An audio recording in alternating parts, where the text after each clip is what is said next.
ಮತ್ತು ಮೊದಲನೇ ಅಧ್ಯಾಯದ ಪಾರಾಯಣ ಹಾಗೂ ಅರ್ಥಾನುಸಂಧಾನವನ್ನು ಮಾಡಿದ್ದೇವೆ. ಈಗ 9ನೇ ಅಧ್ಯಾಯದ 6ನೇ ಶ್ಲೋಕದ ಭಾವಾರ್ಥವನ್ನ ಗಮನಿಸೋಣ.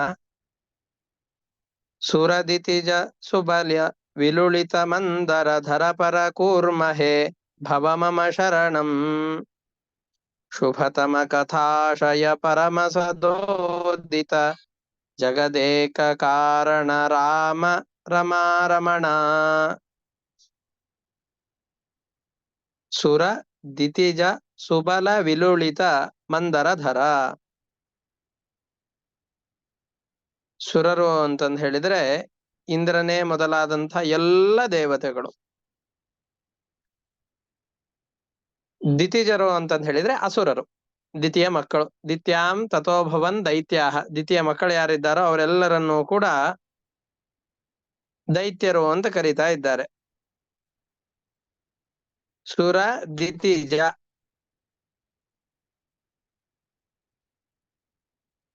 ಸುಬಲ ಅಂತಂದು ಹೇಳಿದ್ರೆ ಬಹಳ ಬಲದಿಂದ ಕೂಡಿದವರು ಇವರೆಲ್ಲರೂ ಕೂಡ.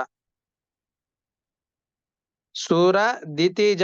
ಸುರರು ಅಂತಂದ್ರೆ ದೇವತೆಗಳು ಮತ್ತು ದಿತಿಜರು ಅಂತಂದ್ರೆ ದೈತ್ಯರು. ಇವರೆಲ್ಲ ಭಯಾನಕವಾದ ಬಲವುಳ್ಳವರು. ಸಮುದ್ರ ಮಥನವನ್ನು ಮಾಡ್ತಾ ಇದ್ದಾರೆ ಅಮೃತ ಬೇಕು ಅನ್ನುವ ಉದ್ದೇಶದಿಂದಾಗಿ. ಇವರ ಸುಬಲ, ಬಹಳವಾದಂತಹ ಬಲದಿಂದ ವಿಲುಳಿತ, ಚೆನ್ನಾಗಿ ಕಡೆಯಲ್ಪಟ್ಟದ್ದು ಯಾವುದು ಅಂತಂದ್ರೆ ಮಂದರ ಪರ್ವತ.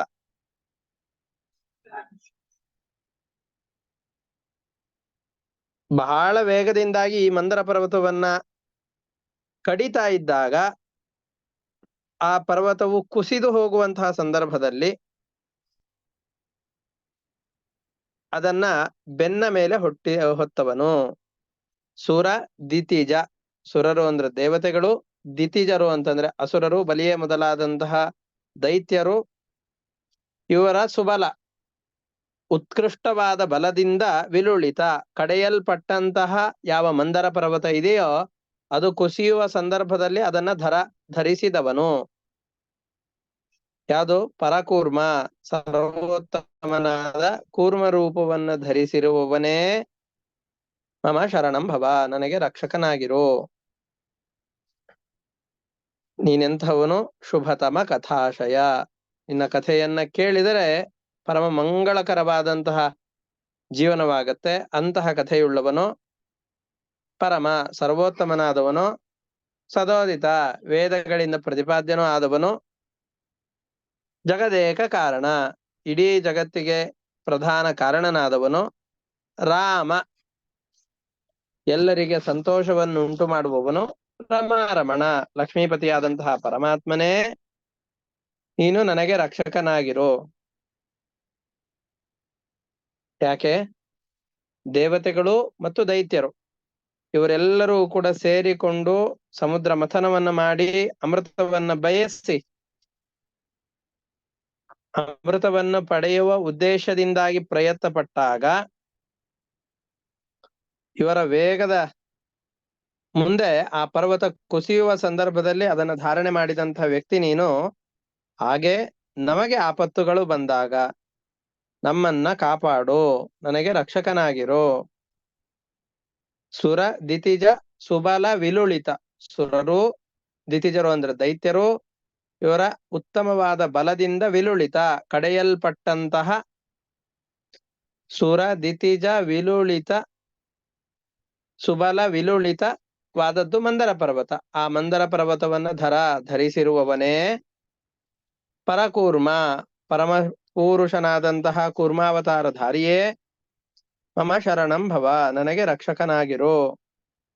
ನೀನು ಶುಭತಮ ಕಥಾಶಯ, ಪರಮ ಮಂಗಳವಾದಂತಹ ಕಥೆಯುಳ್ಳವನು, ಚರಿತ್ರೆಯುಳ್ಳವನು, ಪರಮ ಸರ್ವೋತ್ತಮನಾದವನು, ಸದಾಗಮಗಳಿಂದ ಪ್ರತಿಪಾದ್ಯನೂ ಆದವನು, ಜಗತ್ತಿಗೆ ಪ್ರಧಾನ ಕಾರಣನಾದವನು, ರಾಮ ಪರಮ ಮಂಗಳವಾದಂತಹ ಸ್ವರೂಪವುಳ್ಳವನು, ಲಕ್ಷ್ಮೀಪತಿಯಾಗಿದ್ದೀಯ.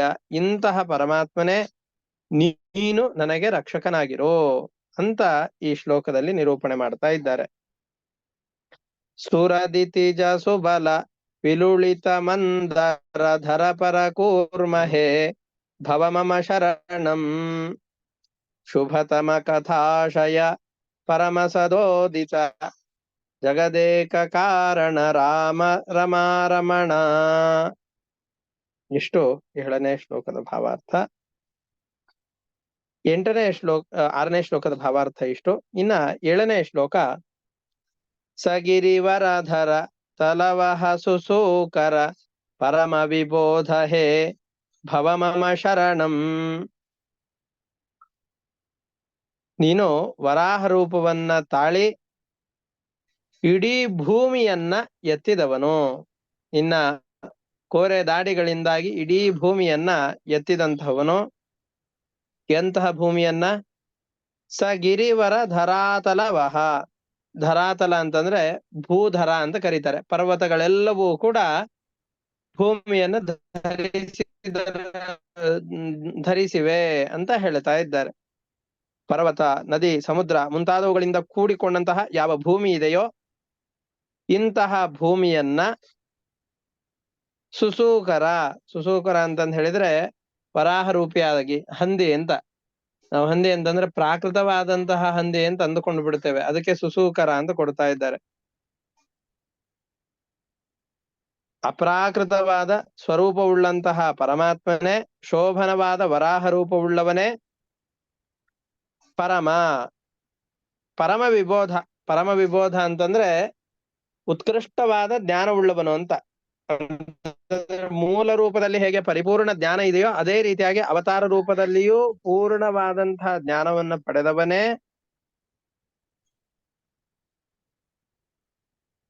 ಪರಕೂರ್ಮ. ಪರಮ ವಿಬೋಧ.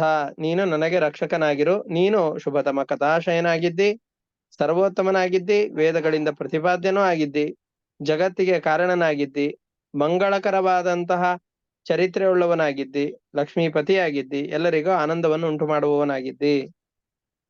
ಅಂದ್ರೆ ಎಲ್ಲ ಅವತಾರಗಳೂ ಕೂಡ ಜಗತ್ತಿಗೆ ಕಾರಣವೇ ಅಂತ ಹೇಳ್ತಾ ಇದ್ದಾರೆ.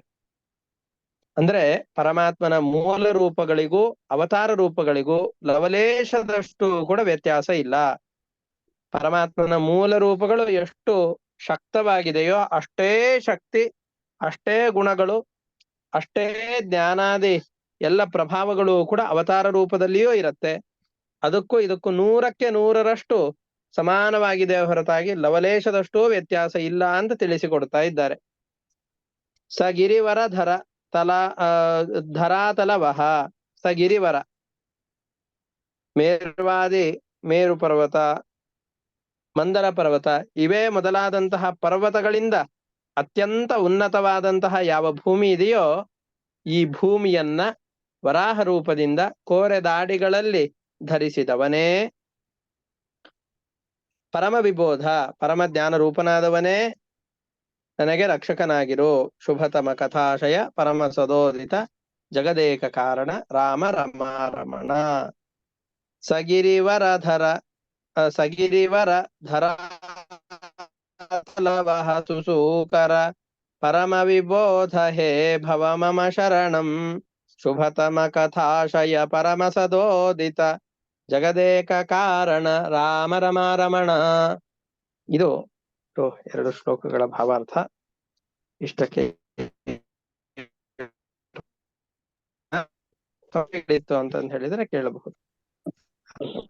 ಆಚಾರ್ಯ ಸಗಿರಿವರ ಧರಾತಲವಹ ಅದೊಮ್ಮೆ ಶಬ್ದ ಬಿಡಿಸಿ ಹೇಳಿ ಆಗ್ತದೆ.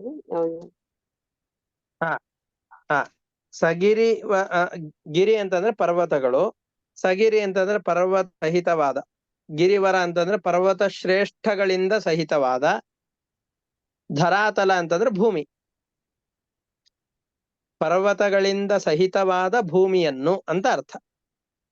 ಸಗಿರಿ ವರ ಧರಾತಲ ಅಂತಂದು ಹೇಳಿದ್ರೆ ಪರ್ವತ ಶ್ರೇಷ್ಠಗಳಿಂದ ಸಹಿತವಾದಂತಹ ಭೂಮಿಯನ್ನ ವಹ ಧರಿಸಿರುವವನೇ, ವಹತೀತಿ ವಹ ಹೊತ್ತವನೇ.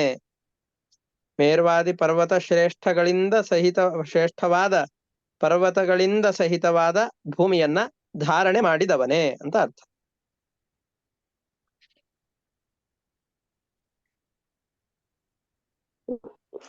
ಇನ್ನೊಂದು ಆಚಾರ್ಯರೇ ಅಲ್ಲಿ ಮುಂಚಿನ ಇದ್ರಲ್ಲಿ ಪ್ಯಾರಾದಲ್ಲಿ ಧರ ವರ ಕೂರ್ಮ ಅಂತಿದೆ. ಧರ ಅಂತಂದ್ರೆ ಧರಿಸಿದ, ವರ ಅಂತಂದ್ರೆ ಶ್ರೇಷ್ಠವಾದ ಕೂರ್ಮರೂಪಿಯಾದ ಪರಮಾತ್ಮನೇ. ಸರಿ ಆಯ್ತು. ಮಂದರ ಪರ್ವತವನ್ನು ಧರಿಸಿರುವವನೇ ಪರಕೂರ್ಮ, ಸರ್ವೋತ್ತಮ ಸ್ವರೂಪವುಳ್ಳ ಕೂರ್ಮಾವತಾರಿಯಾದ ಪರಮಾತ್ಮನೇ ನನಗೆ ರಕ್ಷಕನಾಗಿರೋ.